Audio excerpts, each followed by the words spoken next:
हारना बुरी नहीं, अच्छी आदत है। भगवान कृष्ण रण छोड़कर क्यों भागे थे, इस कहानी में यही बताया गया है। भगवान कृष्ण का जन्म कंस का वध कर समस्त पृथ्वी लोक को उसके अत्याचारों से मुक्त कराने हेतु हुआ था। किशोरावस्था में ही वह गोकुल से मथुरा आ गए तथा दुष्ट कंस का वध किया। कंस की मृत्यु से दुखी होकर ससुर जरासंध ने एक विशाल सेना लेकर मथुरा पर आक्रमण कर दिया। इस आक्रमण में उसके साथ शिशुपाल और कालयवन जैसे शक्तिशाली राजा भी शामिल थे। जल्द ही सेना मथुरा जा पहुंची और मथुरा की राज्यसभा में कृष्ण तथा बलराम को सेना को सौंपने का संदेश भेजा गया। इस युद्ध को टालने तथा मथुरा के निर्दोष नागरिकों को बचाने के लिए कृष्ण ने रातों रात वहां से सैकड़ों किलोमीटर दूर समुद्र में एक नई नगरी द्वारिका का निर्माण किया। अपनी माया से उन्होंने समस्त नागरिकों,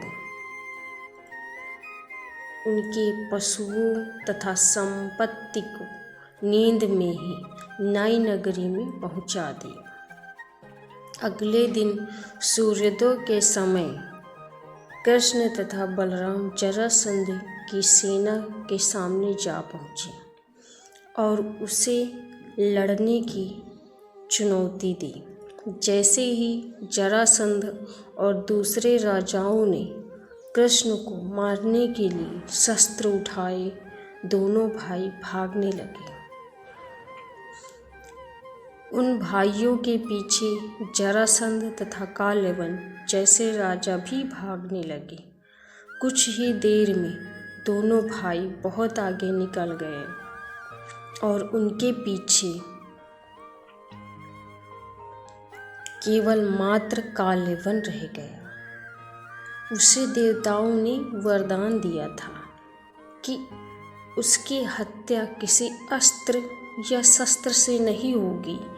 ऐसे में वह निर्भीक था और लगातार कृष्ण का पीछा करते हुए एक गुफा में जा पहुंचा।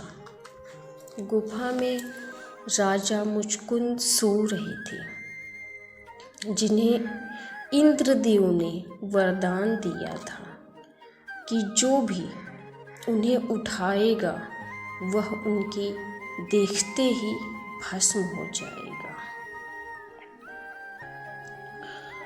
कृष्ण ने वहां पहुंचकर राजा मुचकुंद पर अपना पीताम्बर डाल दिया और स्वयं छिप गए। कालयवन भी वहां पहुंचा और सोए हुए राजा मुचकुंद पर पीताम्बर देख उन्हें ही कृष्ण समझ बैठा।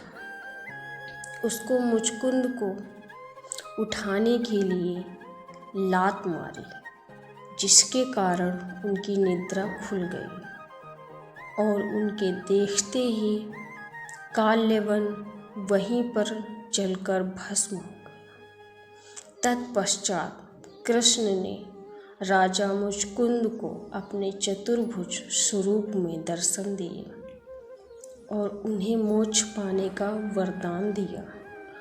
वहीं दूसरी ओर जरासंध और बाकी राजा पूरी तरह से खाली मथुरा देखकर वापस लौट गए। कृष्ण चाहते तो स्वयं भी कालयवन और अन्य अधर्मी राजाओं का वध कर सकते, परंतु देवताओं के दिए वरदान का मान रखने ही उन्होंने कालयवन राजा को राजा मुचकुंद के हाथों मरवाया। इसी तरह बाद में जरासंध का वध पांडुपुत्र भीम के हाथों कराकर भूधरा का भार कम किया। इस कहानी के माध्यम से हमें ये पता चलता है कि कृष्ण का नाम के साथ हमेशा के लिए रण जोड़ दिया गया। कृष्ण की इस कहानी से सीख यह मिलती है कि अनावश्यक ताकत प्रदर्शन नहीं कर सकते, बल्कि बुद्धि बल से काम लेना चाहिए। इस तरह हम अपनी शक्ति को खर्च होने से रोक सकते हैं और बड़े से बड़े संकट का भी सामना कर सकते हैं। कृपया ये कहानी अगर आपको अच्छी लगे तो चैनल को सब्सक्राइब करना ना भूलें और बेल आइकन को दबाना ना भूलें। वीडियो को लास्ट तक ज़रूर देखें और लाइक और कमेंट करना ना भूलें।